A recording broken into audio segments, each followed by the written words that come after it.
Yes వార్తల విశ్లేషణకు స్వాగతం. ఇవాళ వివిధ దినపత్రికల్లో వచ్చిన ప్రధాన వార్తలు, వార్తా కథనాలు, ఆయా దినపత్రికలు ప్రాధాన్యాలు ఇచ్చినటువంటి వార్తా విశేషాలన్నీ కూడా ఇప్పుడు చూద్దాం. ముందుగా ప్రధాన దినపత్రిక సాక్ష్యం తీసుకుందాం. సాక్షిలో చూస్తే కనుక ఒక ప్రధాన వార్త, చరిత్ర సృష్టించిన ధీరజ్ అంకిత ఆసియా ఆర్చరీ పోటీల్లో తొలిసారి వ్యక్తిగత స్వర్ణ పతకాలు సొంతం. 13వ పేజీలో ఉన్నటువంటి సాక్షి క్రీడా వార్తల్లో ఆ వార్తకు సంబంధించి ఫుల్ డీటెయిల్స్. అండ్ హడలెత్తించిన బుమ్రా 5 వికెట్లతో మెరిసిన భారత్ పేసర్, దక్షిణాఫ్రికా 159 ఆల్అవుట్ అంటూ కూడా ఈ ప్రధాన వార్త మనకి కనిపిస్తుంది. అండ్ ఇక వివిధ దినపత్రికల్లో ఓవరాల్గా చూస్తే కనుక వచ్చే ప్రధాన వార్త ఏంటో మనకు తెలియదు కాదు. పోటాపోటీగా సాగినటువంటి జూబ్లీ హిల్స్ ఎన్నికల ప్రచారం కావచ్చు, తదనంతరం ఓటింగ్ సరళి కావచ్చు, ఆ తర్వాత నిన్న జరిగినటువంటి మొత్తం ఎన్నికల కౌంటింగ్ ఈ కోట్ల విజయభాస్కర్ రెడ్డి స్టేడియంలో జరిగింది. అండ్ ఓవరాల్గా చూస్తే కనుక నిన్న జరిగినటువంటి ఆ ఓట్ల లెక్కింపులో జూబ్లీ హిల్స్ని కాంగ్రెస్ కైవసం చేసుకుంది. సెకండ్ ప్లేస్లో బీఆర్ఎస్ ఉంది, థర్డ్ ప్లేస్లో బీజేపీ ఉంది. ఇదే మెయిన్ ప్రధాన వార్తగా మనకి కనిపిస్తుంది. చూడొచ్చు, జూబ్లీ హిల్స్ ఉప ఎన్నికల్లో విజయం సాధించిన నవీన్ యాదవ్ను అభినందిస్తున్న CM Revanth, PCC chief Mahesh Goud. And వీళ్ళంతా జూబ్లియేషన్ కాంగ్రెస్కి ఉప ఎన్నికల్లో ఘన విజయం. బీఆర్ఎస్ అభ్యర్థి మాగంటి సునీతపై 24,729 ఓట్ల తేడాతో నవీన్ యాదవ్ విజయం సాధించారు.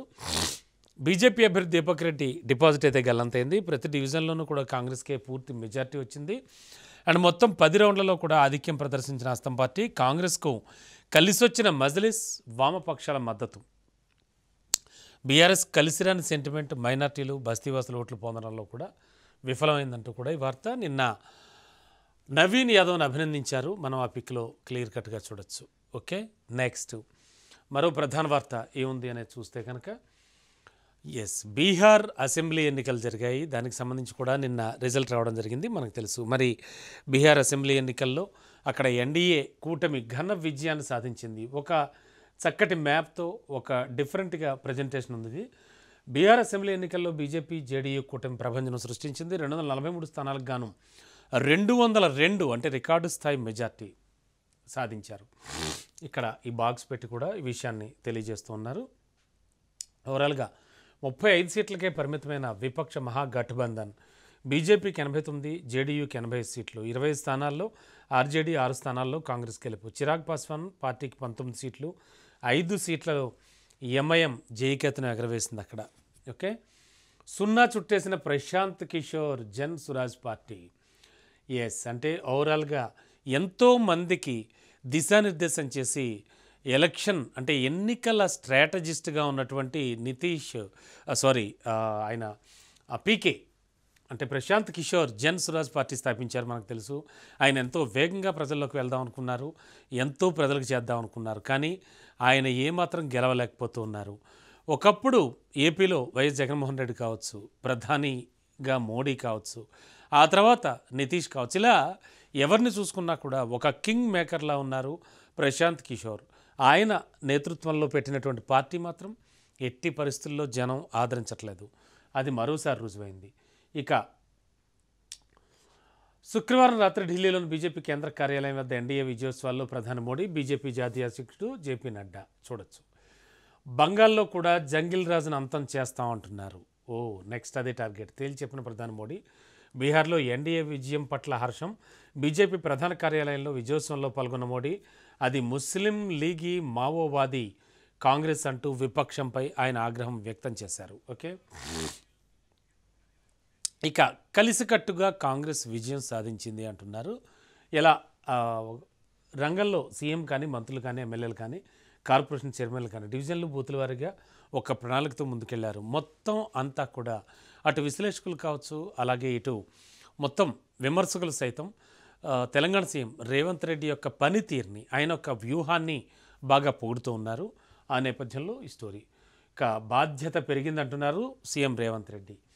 రాష్ట్ర రాజకీయాల్లో ఎవరి పాత్ర ఏంటో జూబ్లీ హిల్స్ ఫలితం తేల్చేసింది. మా పనితీరు, ప్రతిపక్షాల వ్యవహారశైలి గమనించి ప్రజలు విస్పష్ట తీర్పునిచ్చారు అంటున్నారు ఆయన. మీడియా సమావేశం ఏర్పాటు చేశారు నిన్న. ముఖ్యంగా మీడియాకి చెప్పడానికి సమావేశం ఏర్పాటు చేశారని కూడా చెప్పారు. అండ్ బీహార్లో హిట్టు, జూబ్లీ హిల్స్లో ఫట్టు. ఏం జరిగింది అసలు అంటే కాంగ్రెస్కి సంబంధించి ఒక వివరణాత్మక విశ్లేషణాత్మక కథనంగా చూడొచ్చు.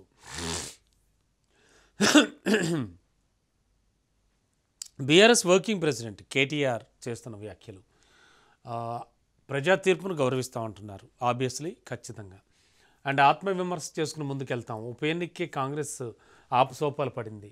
10 ఉప ఎన్నికలు వస్తే ఎలా ఎదుర్కొంటుందో మనం చూద్దాం అంటూ కూడా ఆయన చేసిన వ్యాఖ్యలు. మరోవైపు బీజేపీ కనీసం డిపాజిట్ కూడా లంకల దీపక్ రెడ్డి బీజేపీ అభ్యర్థి గెలుచుకురాలేకపోయారు.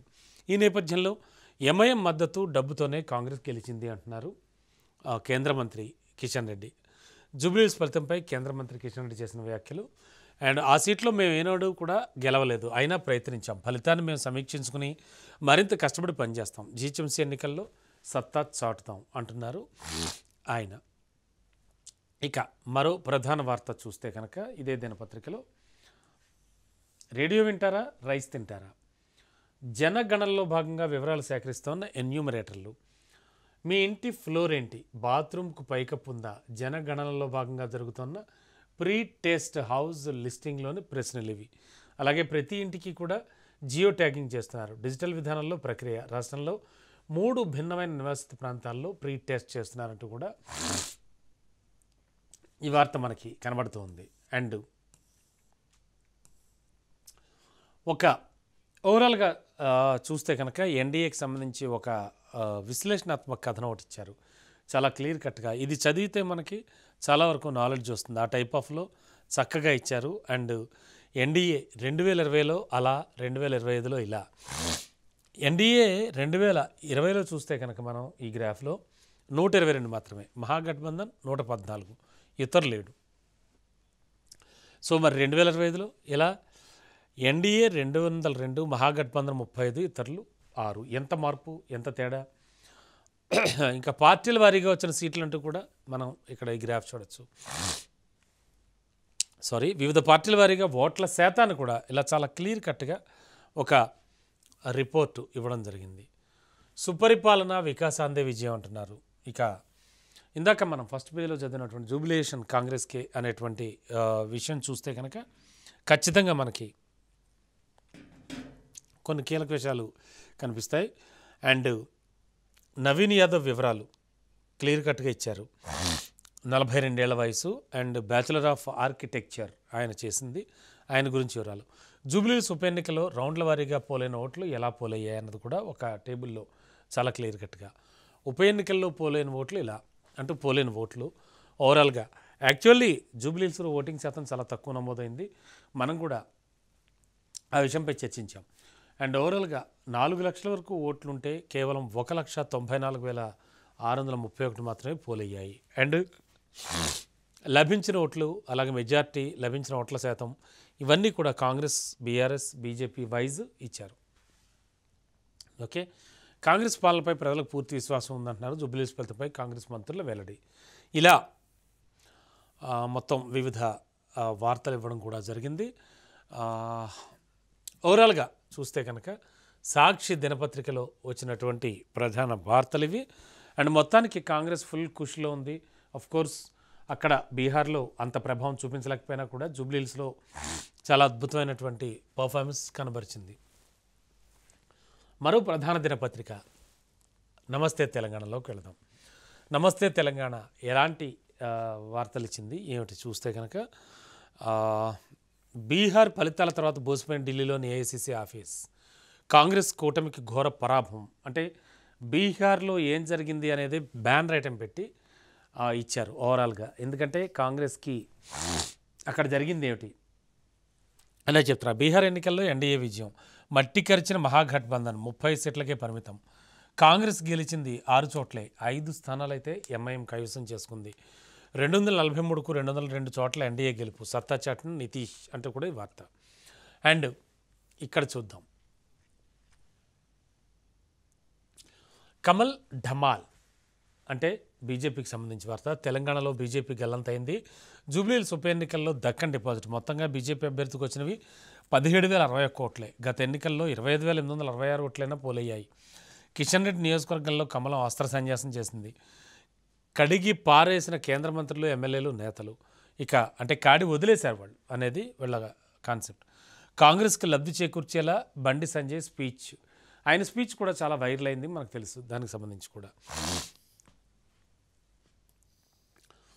ఎస్, ఈ జూబ్లీహిల్స్ ఉప ఎన్నికల ఫలితాల్లో తమకు తెలిసింది ఏమిటంటే ఖచ్చితంగా ప్రత్యామ్నాయం అనేది బీఆర్ఎస్ అంటున్నారు కేటీఆర్. ప్రభుత్వ వైఫల్యాలను ఎండగడ్డంలో వెనక్కి తగ్గే ప్రసక్తి లేదంటున్నారు ఆయన.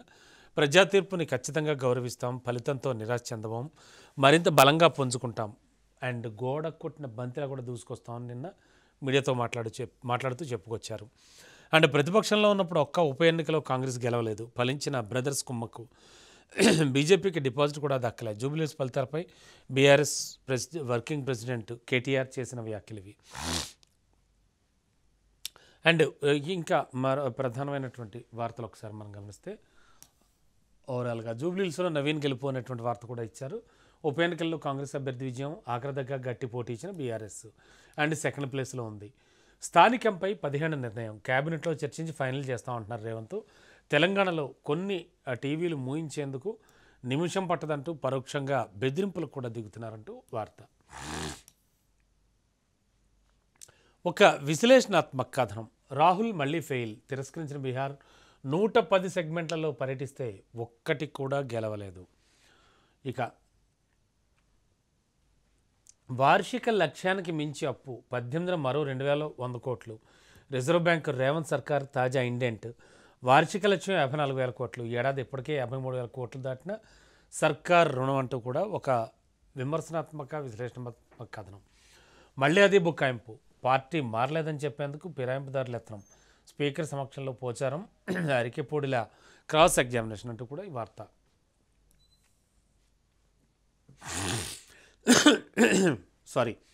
మా పవర్ చూపాలంటోంది, అధికారం ఉన్నదంటూ కోర్టు ఆదేశాలు పాటించరా అంటూ హైడ్రా తీరుపై హైకోర్టు ఆగ్రహం వ్యక్తం చేస్తోంది. 50 నుంచి 100 గజాల నిర్మాణాలు ఎందుకు కూలుస్తున్నారు, భారీ నిర్మాణాల జోలికి బుల్డోజర్లు ఎందుకు వెళ్ళట్లేదు, ఇష్టానుసారం చేస్తామంటే మా సత్తా మేము చూపిస్తాం, హైడ్రా కన్నా ఉన్నతమైన అధికారాలు కోర్టుకుంటాయి, మీరు ఆ విషయాన్ని గ్రహించాలి అంటూ కూడా ఉంటుంది.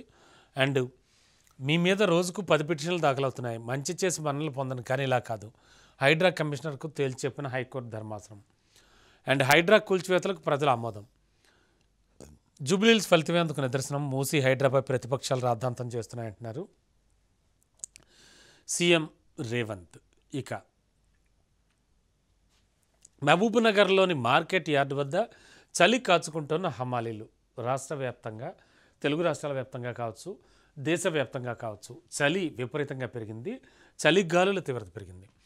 చలి తీవ్రతతో పలు జిల్లాలకు ఆరెంజ్ అలర్ట్ అండ్ 10 జిల్లాల్లో 10 డిగ్రీలలోపే కనిష్ట ఉష్ణోగ్రత. సంగారెడ్డి జిల్లా కోహిర్లో 7.8% నమోదైంది. చలిగాలులతో జాగ్రత్తగా ఉండాలని వైద్యులు హెచ్చరిస్తున్నారు. ఈ నెల 19 నుంచి 20 తేదీల్లో మరో అల్పపీడనం కూడా ఏర్పడే అవకాశం ఉంది. అండ్ ఓవరాల్గా తెలంగాణ ఇరిగేషన్ ఆంధ్రోళ్ల గుప్పిట్లో అంటూ ఒక విశ్లేషణాత్మక విమర్శనాత్మక కథనం. సలహాదారు మొదలు డిఈల వరకు కీలక స్థానాలు ఏపీ అధికారులతోనే భర్తీ, బనకచర్ల భాగోతం వెనక వారదే పాత్ర, అవినీతి ముద్రతో మన ఇంజనీర్లపై వేట, అదనపు ఇన్ఛార్జీల బాధ్యతను నియామకాల్లో ఏపీ కాంగ్రెస్ కీలక నేత. వెరస రాష్ట్ర సాగునీటి రంగం అస్తవ్యస్తమైంది, ఒక్క ప్రాజెక్టు ముందుకు సాగనమైన కొర్రీలతో మూల నెడుతోన్న ఏపీ బ్యాచ్ అంటూ కూడా ఈ వార్త. Yes, pencil code ACB raid, నమస్తే తెలంగాణ కథనంతో కదలిక, రాష్ట్ర వ్యాప్తంగా సోదాలు, పెన్సిల్ రాత కోట్లలో మేత. భూపాలపల్లి సబ్ రిజిస్టర్ కార్యాలయంలో డాక్యుమెంట్లు తనిఖీ చేస్తున్నటువంటి ఏసీబీ అధికారులు అంటూ ఈ వార్త మనకి తెలియజేస్తోంది. అండ్ ఇంకా మిగతా ప్రధాన వార్తలు చూస్తే, మంత్రి ఇలాకా మిల్లర్ల దోకా, కొనుగోళ్లలో దగాపై ధాన్యం రైతుల ఆగ్రహం, క్వింటాల్కు 2,350 ఇస్తాన్న వ్యాపారులు. సూర్యాపేట జిల్లా దిర్సించెర్లలో రైతుల ఆందోళన, సర్కార్ తీరుతో మోసపోతున్నామన్న ఆవేదన, మంత్రిత్వం జోక్యం చేసుకోవాలంటూ కూడా డిమాండ్ చేస్తున్నారు. ఎల్లుండి నుంచి పత్తి కొనుగోళ్లు బంద్, ఏం జరిగింది, ప్రభుత్వానికి జిన్నింగ్ మిల్లుల అల్టిమేటం, సమస్యలు పరిష్కరించకపోవడంపై ఆగ్రహం, L1, L2, L3 నిబంధనలపై వ్యతిరేకత, అన్ని మిల్లులకు పత్తి ఇవ్వాలంటూ డిమాండ్. మొత్తానికి పత్తి రైతులకు సంబంధించి కొంత డిమాండ్ వస్తుంది, దానికి సంబంధించి వార్త. అండ్ మరో ప్రధాన వార్త, H1B రద్దుకు త్వరలో బిల్లు, ట్రంప్ సర్కార్ నిర్ణయం, అమెరికన్ కాంగ్రెస్ రిపబ్లికన్ సభ్యురాలి వెల్లడి. సో H1B రద్దుకు త్వరలోనే బిల్లు పెడతా ఉంటున్నారు. ట్రంప్ తన యొక్క దూకుడు ఏమాత్రం ఆపట్లేదు. అండ్ మోరోవర్ ట్రంప్ తన యొక్క మూర్ఖత్వాన్ని కూడా తగ్గించుకోవట్లేదు. ఇక మిగతా వార్తల్లోకి వెళితే కనుక నమస్తే తెలంగాణలో ప్రత్యామ్నాయం మాత్రం బీఆర్ఎస్ అంటున్నారు. BRS working president KTR. దానికి సంబంధించి ప్రధాన వార్త. ప్రభుత్వ వైఫల్యాలను ఎండగట్టే విషయంలో వెనక్కి తగ్గే ప్రసక్తి లేదు, పుంజుకుంటాం, బంతిలా దూసుకొస్తాం. అప్పటి ప్రతిపక్ష కాంగ్రెస్ పార్టీ ఒక్క ఉప ఎన్నికల్లో అయినా గెలిచిందని అడుగుతున్నారు. అయినా సరే అధికారంలోకి వచ్చింది, ఏదేమైనా ప్రజా తీర్పును గౌరవిస్తాం. బీజేపీ డిపాజిట్ కూడా కోల్పోయింది. ఇక జూబ్లీహిల్స్ ఫలితాలపై మీడియాతో బీఆర్ఎస్ వర్కింగ్ ప్రెసిడెంట్ కేటీఆర్ నిన్న మాట్లాడినటువంటి ఈ మాటలన్నీ కూడా. అండ్ మరో ముఖ్యమైన విషయం, ప్రత్యామ్నాయం మాత్రం ఖచ్చితంగా బీఆర్ఎస్ అయిన ప్రజలు గ్రహిస్తున్నారు అంటూ కూడా ఈ వార్త మనకి తెలియజేస్తోంది. అండ్ ఓవరాల్గా సోదరుడిగా తోడుంటా, ఎలాంటి కష్టాలు వచ్చినా కలిసి ఎదుర్కొంటాం. సునీత గోపీనాథ్ కొడుకు వాత్సల్యనాథ్ కేటీఆర్ తనయుడు హిమాన్షు భరోసా ఇచ్చారు. అండ్ జూబ్లీహిల్స్ ఉప ఎన్నికల్లో బీఆర్ఎస్ అభ్యర్థి మాగంటి సునీత గోపీనాథ్ ఓడిపోయిన తర్వాత బీఆర్ఎస్ వర్కింగ్ ప్రెసిడెంట్ కె తారక రామారావు కుమారుడు హిమాన్షు ఫేస్బుక్లో ఆసక్తికర పోస్ట్ చేశారు. ఓ సోదరుడిగా ఎల్లప్పుడూ నీకు తోడుగా ఉంటాయి, ఎలాంటి కష్టాలు ఎదురైనా మనం కలిసి ఎదుర్కొందామని పేర్కొన్నారు. వాత్సల్యతో నాకు దాదాపు 13 ఏళ్లుగా స్నేహం ఉంది. మాగంటి గోపీనాథ్ మృతి తర్వాత ఆయన కుటుంబాన్ని నడిపిస్తున్నాడు. తల్లి సునీత ఎన్నికల ప్రచారంలో వాత్సల్యనాథ్ కీలక పాత్ర పోషించడం గర్వంగా ఉంది అని హిమాన్షు పేర్కొన్నారు. వాత్సల్యనాథ్తో గతంలో దిగిన ఫోటోలను హిమాన్షు షేర్ చేయడం కూడా జరిగింది. తానున్నాను అంటున్నారు బీఆర్ఎస్ వర్కింగ్ ప్రెసిడెంట్ కేటీఆర్ తనయుడు. ప్రజాస్వామ్యాన్ని కాంగ్రెస్ కూనీ చేసింది. జూబ్లీహిల్స్ ఫలితాలపై మాజీ మంత్రి వేముల ఎన్నికల్లో గెలుపోటములు సహజం అంటున్నారు ఆయన. అండ్ కాంగ్రెస్కు ఈసీ అభయ హస్తం ఇచ్చిందా? జూబ్లీహిల్స్లో అన్ని విధాల సహకారం, యథేచ్ఛగా కాంగ్రెస్ నేతల అరాచకాలు, బహిరంగంగానే డబ్బులు పంచుతూ ఓటర్లను ప్రలోభపెట్టిన అధికార పార్టీ, భారీ ఎత్తున దొంగ ఓట్లతో హల్చల్ కానీ వేపైనా చూడని ఎన్నికల సంఘం, కాంగ్రెస్ అక్రమాలపై 99 ఫిర్యాదులు, బీఆర్ఎస్ ఫిర్యాదులన్నీ బుట్టదాఖలు అంటూ కూడా మనకి ప్రధాన వార్తలు కనిపిస్తోంది. అంటే ఓవరాల్గా చూస్తే కనుక కాంగ్రెస్కు ఈసీ మాత్రం అభయహస్తం అందిస్తోంది అంటూ ఈ వార్త. బీజేపీకి బలం లేదు, ఆ స్థానంలో ఎప్పుడూ గెలవలేదు అంటున్నారు బీజేపీ నేతలు. సో దానివల్ల అక్కడ ఎందుకు గెలవలేదు అనే ప్రశ్న అంతగా ఉత్పన్నం అయ్యేటువంటి ఛాన్సే ఉండదు అంటున్నారు. ఓవరాల్గా చూస్తే కనుక ఇది ప్రధాన వార్త. ఇక తెలంగాణలో బీజేపీ గెలంతో అనేటువంటి వార్తకు సంబంధించి చాలా క్లియర్ కట్ ఇన్ఫర్మేషన్ ఇచ్చారు. కాంగ్రెస్ను గెలిపించిన బండి సంజయ్ చేసిన వ్యాఖ్యలు చాలా కీలకాలు అయ్యాయి. దానికి సంబంధించి వార్త. ఓటమి తెలిసే పోటీ చేశామంటున్నారు బీజేపీ రాష్ట్ర అధ్యక్షుడు రామచంద్రరావు. ఆ వార్త కూడా ఇక్కడ ప్రచురించారు. నీళ్ల సారు సేవలు చిరస్మరణీయం అంటున్నారు జల విజ్ఞాన నిధి విద్యాసాగర్ రావు. మాజీ మంత్రి హరీష్ రావు కొనియాడారు. అండ్ బోనస్ బోగస్, గత యాసంగి డబ్బులు ఇంకా రాలేదు. అండ్ పోయిన యాసంగి బోనస్ నేటికి దక్కలేదు. కేంద్రాలకు సన్నాలను తీసుకురాని రైతులు, సర్కార్పై నమ్మకం లేక మిల్లుల వద్దకు బార్లు. ప్రభుత్వం కొన్నది 8700 టన్నులే, మిల్లర్లు కొన్నది మాత్రం 3.20 లక్షల టన్నులు. బోనస్ కోసం చూస్తే అసలుకే ఎసరని భావనలో ఉన్నారు వాళ్ళు. దానికి సంబంధించి కూడా ఈ క్లియర్ కట్గా మనకు వార్తలో తెలుస్తోంది. అండ్ మరో ప్రధాన వార్త, మళ్ళీ అదే బుకాయింపు, పార్టీ మారే లేదని చెప్పేందుకు ఫిరాయింపుదారుల ప్రయత్నం అంటూ కూడా మనకి ఈ వార్త కనబడుతుంది. అండ్ ఓవరాల్గా చూస్తే కనుక శాతవాహనంలో ర్యాగింగ్ కలకలం అంటూ కూడా ఒక విమర్శనాత్మక విశ్లేషణాత్మక కథనం వచ్చింది. అర్ధరాత్రి సీనియర్ల మీటింగ్లు, బాలికల వసతి గృహాల నిర్మాణ ఆలస్యంగా వెలుగులోకి వచ్చింది. కరీంనగర్లో ఉన్నటువంటి శాతవాహన యూనివర్సిటీలో ర్యాగింగ్ ఘటనలు ఒక రకంగా చెప్పాలంటే కలకలం రేపుతున్నాయి. రాత్రి 8:30 నుంచి అర్ధరాత్రి వరకు జూనియర్ విద్యార్థులతో సీనియర్లు మీటింగ్లు పెడుతూ ఇబ్బందులకు గురి చేస్తున్నారని ఆరోపణలు కూడా ఉన్నాయి. మళ్ళీ అదే బుకాయింపు, పార్టీ మారలేదని చెప్పేందుకు ఫిరాయింపుదారుల ప్రయత్నం. స్పీకర్ సమక్షంలో పోచారం, అరకిపూడి గాంధీల క్రాస్ ఎగ్జామినేషన్ జరగనుంది. దానికి సంబంధించి వార్త. అండ్ రోడ్డెక్కిన ఎన్హెచ్ఎం ఉద్యోగులు సమస్యలు పరిష్కరించాలని డిమాండ్ చేస్తూ నేషనల్ హెల్త్ మిషన్ ఎన్హెచ్ఎం ఉద్యోగులు రోడ్డెక్కారు. గురువారం హన్మకొండ కలెక్టరేట్ ఎదుట నల్ల బ్యాడ్జీలు ధరించి ధర్నా చేపట్టారు. 2 నెలల పెండింగ్ వేతనాలతో పాటు ఇతర సమస్యలను పరిష్కరించాలంటూ డిమాండ్ చేశారు అంటూ ఈ ప్రధాన వార్త మనకి తెలియజేస్తోంది. తెలంగాణలో సరికొత్త సంస్కృతి అంటున్నారు టంకసాల సొక్కు. ఏమిటా సరికొత్త సంస్కృతి అనేది ఒకసారి మనం గమనిస్తే ఎడిటోరియల్ పేజ్లో తెలంగాణ రాష్ట్రం 2014లో ఏర్పడిన తర్వాత ఈ 11 సంవత్సరాల్లో అనేక ఎన్నికలు జరిగాయి. కానీ నెల 11 జరిగిన జూబ్లీహిల్స్ అసెంబ్లీ ఉప ఎన్నికల్లో కనిపించినటువంటి దృశ్యాలు ఇంతకు ముందు ఎప్పుడూ కూడా లేవు. కేవలం ఒక ఉప ఎన్నికలో గెలవడం కోసం అధికార పక్షమైన కాంగ్రెస్ పార్టీ ఈ విధంగా వ్యవహరించడం అసాధారణమైన విషయం. అట్లా జరిగిందంటే అందుకు బలమైన కారణాలు ఉండాలి. అది అట్లా ఉంచితే కాంగ్రెస్ ప్రభుత్వ అధికార దుర్వినియోగం, పార్టీ అభ్యర్థి ధనబలం, కండబలం, మజ్లిస్ ప్రత్యక్ష మద్దతు, బీజేపీ పరోక్ష మద్దతు అనే 4 అంశాలు కలిసి పనిచేసిన ఫలితం మరొక విధంగా ఉండడం దాదాపు అసాధ్యం అంటూ కూడా ఆయన చెప్పినటువంటి వార్త, ఆయన చేసినటువంటి వ్యాఖ్య. ఓకే, పత్తి రైతుకు మెడకు సిఐ కొత్త ఊరి, రైతును రాజు చేస్తామని అన్నదాతల వాళ్ళ దేశం సుభిక్షంగా ఉందని మన దేశంలో పాలకులు ఒకదంపుడు ఉపన్యాసాలు ఇస్తూ ఉంటారు. కానీ వాస్తవంగా రైతుల సంక్షేమ విషయానికి వచ్చినప్పుడు పాలకులు మేనిమేషాలు లెక్క పెడుతున్నారు. రైతులకు మేలు కలిగించే పథకాలను, ఆలోచనలను అమలు చేయడానికి ఏళ్లకేళ్లు కాలయాపన చేసే ప్రభుత్వాలు ఆంక్షలు, కొర్రెల విషయంలో మాత్రం క్షణకాలం పాటు మేలు కలిగించే పథకాలను కానీ ఆలోచనలు కానీ అమలు చేయడానికి ఏళ్లకేళ్లు కాలయాపన చేస్తే ప్రభుత్వాలు, అలాగే ఆంక్షలు, కొర్రెల విషయంలో మాత్రం క్షణకాలం పాటు కూడా ఆలోచించలేదు.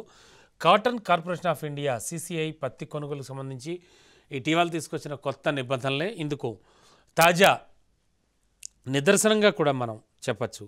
ఓవరాల్గా చూస్తే కనుక నమస్తే తెలంగాణ దినపత్రికకు సంబంధించి కూడా వచ్చినటువంటి ప్రధాన వార్తా కథనాలు ఈ విధంగా ఉన్నాయి. అండ్ మోరోవర్ మనం నెక్స్ట్ మరో ప్రధాన దినపత్రిక అయినటువంటి వెలుగులోకి వెళదాం. వెలుగు దినపత్రిక ఎలాంటి వార్తలు ఇచ్చింది?